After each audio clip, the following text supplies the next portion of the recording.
Assalamualaikum warahmatullahi wabarakatuh. Perkenalkan, nama saya Lirawati Gaib dengan NIM 4114424019. Di sini saya akan mempresentasikan tentang hukum Islam dan masalah kontemporer pajak fikih lingkungan. Sumber hukum Islam. Hukum Islam secara garis besar mengenal dua macam sumber hukum. Pertama adalah sumber hukum yang bersifat nakili, yaitu Al-Quran dan As-Sunnah, serta yang kedua adalah sumber hukum yang bersifat akili, yaitu hasil usaha menemukan hukum dengan mengutamakan olah pikir dengan beragam metodenya. Masalah kontemporer. Masalah adalah suatu kendala atau persoalan yang harus dipecahkan, sedangkan kontemporer memiliki arti pada waktu yang sama, semasa pada masa kini. Masalah kontemporer merupakan persoalan yang bisa meliputi perubahan peristiwa, situasi, kebijakan, atau nilai yang telah berlangsung dalam kehidupan masyarakat saat ini. Masalah kontemporer mengacu pada isu-isu yang sedang terjadi dan menjadi perhatian utama dalam masyarakat saat ini. Berikut adalah beberapa contoh masalah kontemporer, yaitu sebagai berikut. Yang pertama, krisis lingkungan, perubahan iklim, polusi udara dan air, deforestasi, dan penipisan sumber daya alam adalah beberapa masalah lingkungan yang mendesak dan menjadi perhatian dunia saat ini. Dalam konteks fikih lingkungan, isu-isu ini perlu dianalisis dari perspektif Islam untuk menentukan bagaimana kepedulian terhadap lingkungan dan dapat menjadi bagian integral dari praktik agama. Yang kedua, pembangunan berkelanjutan dalam konteks ekonomi. Pembangunan berkelanjutan menjadi tantangan besar bagi masyarakat global. Tantangan ini meliputi penciptaan lapangan kerja yang adil, pengurangan kemiskinan, mengurangi kesenjangan sosial, dan melindungi lingkungan. Pandangan hukum Islam terhadap masalah ini dapat memberikan sudut pandang yang berharga tentang bagaimana mencapai keadilan sosial dan ekonomi. Poin kedua, pajak dalam Islam. Dalam ajaran Islam, pajak sering diistilahkan dengan ad-daribah, yang jamaknya adalah ad-darab. Ulama-ulama dahulu menyebutnya juga dengan al-mulk. Berikut adalah beberapa istilah-istilah pajak atau ad-daribah, diantaranya adalah yang pertama, al-jizyah, upeti yang harus dibayarkan ahli kitab kepada pemerintahan Islam.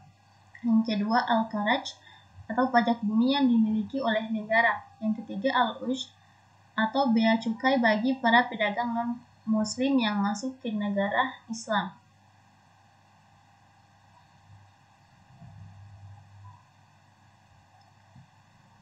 Pajak dalam Islam dikenal sebagai jizyah dan zakat, merupakan kewajiban yang diatur secara hukum dan dipandang sebagai bagian integral dari sistem ekonomi Islam dan tanggung jawab sosial individu Muslim terhadap masyarakat dan negara. Berikut adalah beberapa poin penting terkait dengan pajak dalam Islam. Yang pertama, zakat sebagai pajak wajib bagi umat Muslim. Zakat merupakan salah satu dari 5 rukun Islam dan dinamakan sebagai pajak wajib bagi umat Muslim. Pungutan zakat dilakukan secara reguler terhadap harta benda yang mencapai nisab atau ambang batas tertentu, dengan persentase yang ditentukan pada jenis harta tertentu seperti uang, emas, perak, pertanian, dan perdagangan. Zakat memiliki tujuan untuk mengurangi kesenjangan sosial dan kesejahteraan kaum fakir miskin, serta mencapai keadilan ekonomi dalam masyarakat. Yang kedua, jizyah sebagai kontribusi bagi non-muslim. Jizyah adalah pajak yang dikenakan pada non-muslim yang tinggal di negara Islam. Jizyah dipungut sebagai pengganti zakat dan sebagai kontribusi dari non-muslim dalam perlindungan dan pemeliharaan keamanan yang diberikan oleh negara Islam. Pendapat ulama tentang pajak. Pendapat pertama yaitu menyatakan pajak tidak boleh sama sekali dibebankan kepada kaum muslimin, karena kaum muslimin sudah dibebani kewajiban zakat. Pendapat kedua yaitu menyatakan kebolehan mengambil pajak dari kaum muslimin jika memang negara sangat membutuhkan dana, dan untuk menerapkan kebijaksanaan ini pun harus terpenuhi dahulu beberapa syarat.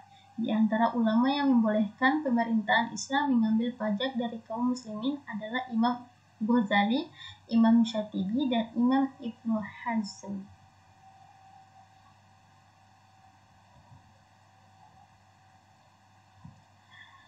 Poin ketiga, fikih lingkungan.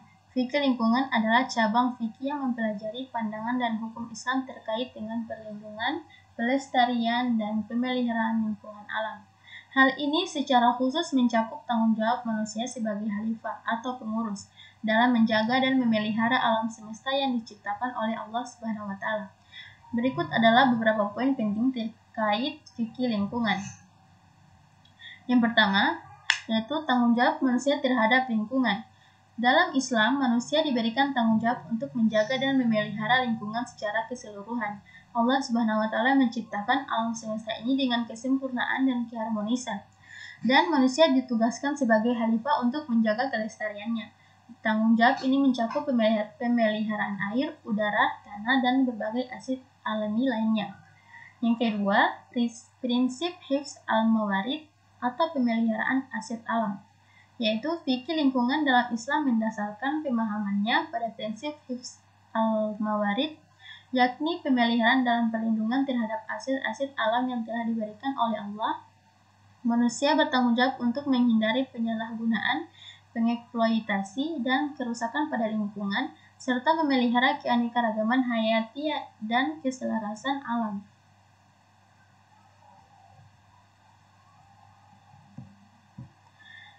Kesimpulannya, dalam kesimpulan dapat disimpulkan bahwa baik pajak dalam Islam maupun fikih lingkungan adalah dua isu kontemporer yang penting dan relevan dalam konteks agama Islam.